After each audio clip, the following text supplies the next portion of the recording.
Hello everyone, welcome to my channel Topper Sprites. In this video, we will discuss all previous year questions of C++ and C. And in the previous video, we discussed some of the questions also.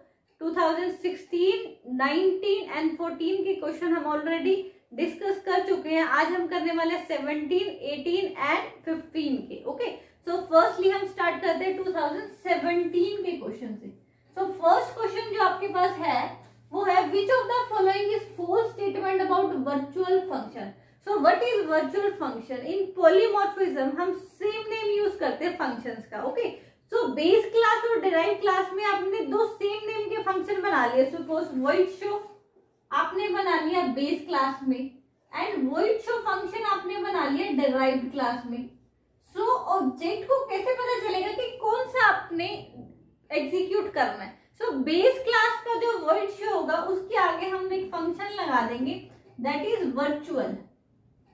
ये एक keyword लगा देंगे जिससे आपके पास अब clear हो जाएगा कि बेस क्लास का जो फंक्शन है वो ये वाला है और जो डिराइव्ड क्लास का फंक्शन है वो ये वाला है. ओके, सो अब हम चलते हैं इसके options. They must be a member of some class. Of course function ही है, वर्चुअल फंक्शन है तो क्या वो बेस क्लास का फंक्शन है. सो मेंबर होगा सम क्लास का, बिल्कुल true. They can not B static member, क्योंकि वर्चुअल फंक्शन है तो can not B static member नहीं हो सकता. ओके, नेक्स्ट स्टैटिक फंक्शन नहीं है, वो स्टैटिक वर्चुअल फंक्शन है. ओके, सो कैसे वो आपका स्टैटिक मेंबर हो सकता है? नेक्स्ट है they are accessed using object pointer. ये बिल्कुल ट्रू है, आप ऑब्जेक्ट पॉइंटर के थ्रू ही यूज करोगे, इसको कॉल करोगे. नेक्स्ट है they can not be a friend of another class, but हम पैरेलली यूज करते हैं friend function and the virtual function. Okay, so ये आपके पास यहाँ पे स्टेटमेंट गलत है क्योंकि यहाँ पे कैन नॉट यूज लिया. ये आपके पास एक फ्रेंड हो सकता है किसी अदर क्लास का. ओके, नेक्स्ट है in C programming body of a switch statement must consist of a. आपने स्विच के स्टेटमेंट सुना होगा. ओके, अकेला स्विच नहीं होता. हमने यहाँ पे कैसे आप इसका सिंटेक्स होता है स्विच केस 1, केस 2, केस 3, इस तरीके से लिखते हैं और जो हमें स्टेटमेंट को करना है एग्जीक्यूट उसके बीच में लिख लेंगे. ओके, लेकिन अब केस 1 लिख दिया, अगेन केस 1 लिख पाओगे? नहीं लिख पाओगे. ओके, तो एरर आएगा. सो इस तरीके से स्विच केस के साथ ही चलेगा. सो स्विच जो स्टेटमेंट है must consist of A case label statement होनी चाहिए. नेक्स्ट है इन C++ casting operator function should satisfy which of the following. Casting operator क्या है? It must be a member of A class. Very true. It must not specify return type. Casting operator function जो होगा उसको return type की जरूरत नहीं है, ना ही उसको कोई जरूरत है किसी आर्ग्यूमेंट की. ओके, सो तीनों कंडीशन जो है यहाँ पे वो क्या है? सेटिस्फाई करेंगी. नेक्स्ट है in context of command line argument in C programming which is true about argv. First of all, what is the syntax of the command line argument? command line argument आप इस तरीके से लिखोगे int में int argc comma character pointer argv and array. okay, so it is an array. बिल्कुल ये array का syntax है. of character pointer, ये pointer है आपके पास. so पहली स्टेटमेंट ही हमारे पास क्या हो जाएगी? ट्रू हो जाएगी. So the next question in the 2017, in context of C++, which of the following is not a type of STL container?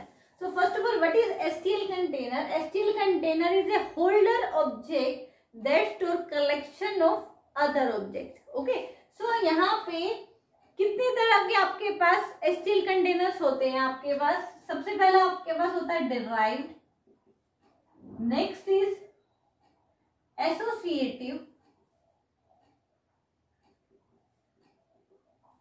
and the third one is sequence. Sequence में आपके पास कौन से डेटा स्ट्रक्चर आएंगे? Link list and array.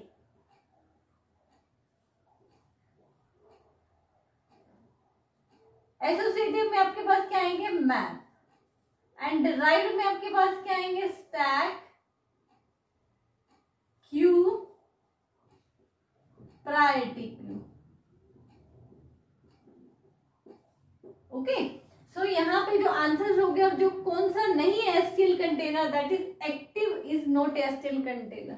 Next one is in context of Java graphics एक geometric object can be tilted horizontally using the following. अब tilt करना है यहाँ पे. तो सबसे पहला आपके पास स्केल. स्केल मीन्स क्या होगा, किसी ऑब्जेक्ट को आप बड़ा कर रहे हो अपने साइज से या उसको छोटा कर रहे हो. Okay, that is scale. Scale means उसको एनलार्ज करना एंड उसको डिक्रीज करना. Next is translate. ट्रांसलेट क्या, उसके कोऑर्डिनेट को ट्रांसलेट कर रहे हो. सपोज आपके पास एक ऑब्जेक्ट यहाँ पड़ा है. ओके, एक्स की वैल्यू यहाँ पे सपोज 2 है और वाई की वैल्यू 4 है. तो इसके कोऑर्डिनेट क्या है, 2 और 4 है. आप उसको क्या कर रहे हो, 0 0 पे लेकर आ रहे हो, यहाँ पर लेके आ रहे हो इस ऑब्जेक्ट को. Okay, so that is translate. Next है रोटेट. रोटेट का मीन्स क्या होगा, उसको रोटेट कर देना. Okay, and the fourth one is share. Share means क्या होता है, किसी एंगल पे लेके आना. जब एक चीज एंगल पे आएगी तो वो क्या हो जाएगी, टिल्ट अपने आप हो जाएगी. सपोज आपके पास ओरिजिनल ये ऑब्जेक्ट था हमारे पास और अब हमने उसको शेयर कर दिया. शेयर करने का मीन्स क्या है, आपने उसको टिल्ट कर दिया. ओके, एंगल थीटा पे. ओके, सो यहाँ पे जो ऑप्शन आएगा वो क्या है, इसका आंसर आएगा शेयर. शेयर एक फंक्शन होगा जावा ग्राफिक्स में जो ऑब्जेक्ट्स को टिल्ट करेगा. Okay, next one is in C programming pointer arithmetic can not be perform on which of the following. अब पॉइंटर अरिथमेटिक होती है. सबसे पहले आप ऑप्शन देख लेते हैं क्या होती है पॉइंटर अरिथमेटिक. फर्स्ट ऑप्शन दिए डैंगलिंग पॉइंटर. डैंगलिंग पॉइंटर क्या, आपके पास आप एक पॉइंटर बनाया किसी टाइम पे. ओके, उसमें उसको मेमोरी में स्टोर किया और उसको मेमोरी एलोकेट की और आपने क्या किया, उसको फिर डिलीट कर दिया, रिमूव कर दिया, मेमोरी से हटा दिया. देन आप उसको फिर सर्च कर रहे हो उसी पॉइंटर को. सो वो एग्जिस्ट ही नहीं कर रहा लेकिन पहले कर रहा था. सो that is mean by the dangling pointer. Next is void pointer. Void pointer आपके पास क्या होगा, इसमें किसी भी टाइप के आप वैल्यू को स्टोर करा सकते हो. So what is void pointer here, we will take here int a is equal to 20, char b is equal to c. Okay, ये ले लिया. अब हमने एक वॉइड पॉइंटर लिया, वॉइड स्टार b. ओके, और स्टार b में हमने वैल्यू डाल दी थी एड्रेस ऑफ a. अब यहाँ पे a क्या था, इंटीजर, लेकिन आपने किस में डाल दिया, वॉइड में. ओके, सो मीन्स आपके वॉइड पॉइंटर पे डिपेंड नहीं करेगा कि वो इंटीजर वैल्यू लेगा, कैरेक्टर वैल्यू लेगा या कौन सी लेगा. आप वो टाइप कास्टिंग भी करके अब इस इंटीजर को कैरेक्टर में भी कन्वर्ट कर सकते हो. नेक्स्ट है अनइनिशियलाइज पॉइंटर. हमने एक पॉइंटर बना लिया जी इंट स्टार p, लेकिन हमने p में जो वैल्यू दी वो क्या दी आपने, 20. ओके, अब यहाँ पॉइंटर को कौन सी मेमोरी एलोकेट की वो तो हमने बताया नहीं, इनिशियलाइज नहीं की, लेकिन हमने वैल्यू दे दी जी p is equal to 20. So that is uninitialize pointer. Next है इंटीजर पॉइंटर. इंटीजर को आप कैसे डिनोट करोगे, int p star. Okay, so इसका जो आंसर आएगा वो क्या आएगा, void pointer. Next question is in C++ which of the following method contain in the exception handling file is called what the exception handling mechanism in a program fail to find a matching catch block for a raised exception. अब exception handling में क्या करते हो, एक अगर exception आ गई उसको catch block से थ्रो कराओगे, थ्रो ब्लॉक में. ओके, सो व्हाट हैपेंड, आपको उसके कंपैरिजन का थ्रो ब्लॉक मिला ही नहीं. सो क्या होगा, वो आपके पास क्या कहलाएगा, वो कहलाएगा आपके पास अनएक्सपेक्टेड. अनएक्सपेक्टेड है, उसके बाद क्योंकि उसको मिला ही नहीं तो वो टर्मिनेट कर जाएगा. तो यहाँ पे टर्मिनेट आंसर नहीं आएगा, यहाँ आएगा unexpected. First of all unexpected होगा एंड देन टर्मिनेट, नल और डिफॉल्ट नहीं होगा. The next question is the program that is very interesting. Determine the output of the following code. हमें दे रखा है इंट ऐड एक फंक्शन बनाया जिसमें आपके पास फॉर्मल आर्ग्यूमेंट दिए हैं हमें. ओके, और फॉर्मल आर्ग्यूमेंट में a तो आपके पास इंटीजर टाइप है लेकिन b की वैल्यू यहाँ पे कांस्टेंट दे दी है, b की वैल्यू 12. इस प्रोग्राम में, इस कोड में b की वैल्यू 12 भी रहेगी, दैट इज स्टैटिक. आप इसको चेंज नहीं कर पाओगे. ओके, सो रिटर्न करेगा a plus B add function. Then हमने मेन स्टार्ट किया इंट सी, एक वेरिएबल लिया और उसमें हमने एड फंक्शन को यहाँ पे कॉल किया, दिस एड फंक्शन, ओके। और उसमें हमने आर्ग्यूमेंट्स दे दी, अपनी तरफ से वैल्यू दे दी, that is known as the actual argument. 10 and 20 and then हमने प्रिंट कराना है इस सी को, okay. This is the example of call by value, आपने पढ़ा होगा call by value and call by reference. So what happened, आपका code जब यहां से जाएगा C is equal to add function यहाँ पे जाके क्या होगा, कॉल होगी, कॉल हो गया तो आपके पास इन ए में तो वैल्यू आपके पास चली जाएगी 10, लेकिन जो बी में वैल्यू होगी वो 12 है, स्टैटिक है, आप उसको चेंज नहीं कर पाओगे, ओके। सो यहाँ पे जो रिटर्न करेगा वो कितना करेगा, 10 plus 12 that is equal to 22। लेकिन ये स्टैटिक जो वैल्यू है, कांस्टेंट जो वैल्यू है, वो सिर्फ इसी कोड के अंदर वैलिड है, ओके। लेकिन हमने जो प्रिंट कराया वो आउटसाइड द फंक्शन कराया। तो यहाँ पे जो रिटर्न करेगा ए की वैल्यू जो होगी 10 एंड बी की वैल्यू क्या होगी 20। सो आउटपुट जो हमारे पास आएगी वो आएगी यहाँ पे 30, ओके।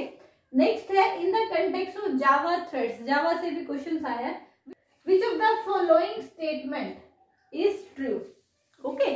सो थ्रेड्स क्या होता है बेसिकली, पहले हमें ये पता होना चाहिए। आपने एक क्रोम खोला, क्रोम में एक आपने सर्च करा, उसके बाद एक और, मतलब 5-6 आपने पैनल खोल के रख दिए, सो दैट इज कॉल्ड थ्रेड, जो साइमल्टेनियसली क्या हो रहे हैं, एग्जीक्यूट हो रहे हैं, okay. So sleep and yield, जब आप उसको यूज नहीं कर रहे दैट इज स्लीप फंक्शन, और यील्ड अगर आप उसको यूज कर रहे हो, आप एक टाइम में एक ही क्रोम पे वर्क कर सकते हो, जो बाकी 4 जो ओपन करे आपने पेज, होम पेज, उसमें तो नहीं कर पाओगे, होम पेज या कोई भी आप वर्किंग कर रहे हो।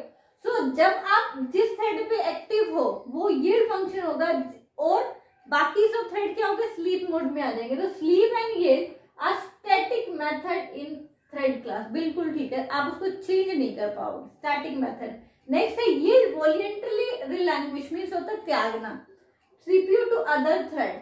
अब यील्ड अगर उस पर काम चल रहा तो यील्ड फंक्शन वर्क कर रहा है, अगर काम नहीं चल रहा, आप क्या कर रहे, एक से दूसरे पे शिफ्ट कर गए, सो वो अपना जो यील्ड है रिलैंग्विश कर देगा, त्याग देगा अपनी मर्जी से, और वो स्लीप मोड में आ जाएगा टू अदर थ्रेड, ओके। जिस पे आप काम कर रहे होगे वहां पे वो यील्ड चला जाएगा, और जो जहां से यील्ड गया वो क्या होगा, स्लीप मोड में आ जाएगा। नेक्स्ट है daemon will terminate when on non daemon threads terminate. एक आपके पास होती है जावा वर्चुअल मशीन, वो आपके पास इनको कोऑर्डिनेट करती है। अगर सारे के सारे थ्रेड्स ही चले गए, सपोज आपने 5 क्रोम के होम पेज आपने खोल दिए और 5 ही आपने बंद कर दिए, थ्रेड्स ही नहीं है, तो आपके पास जो मेन थ्रेड है वो तो टर्मिनेट अपने आप ही हो जाएगा। सो यहाँ पे क्या होगा, 1, 2 एंड 3 ऑल कंडीशंस क्या होगी, ट्रू होगी, okay. So this are the 10 questions from the programming language in 2017 paper. So if you find the explanation helpful to you, please hit the like button, subscribe my channel and press the bell icon so that you will get the notification time to time. Thank you.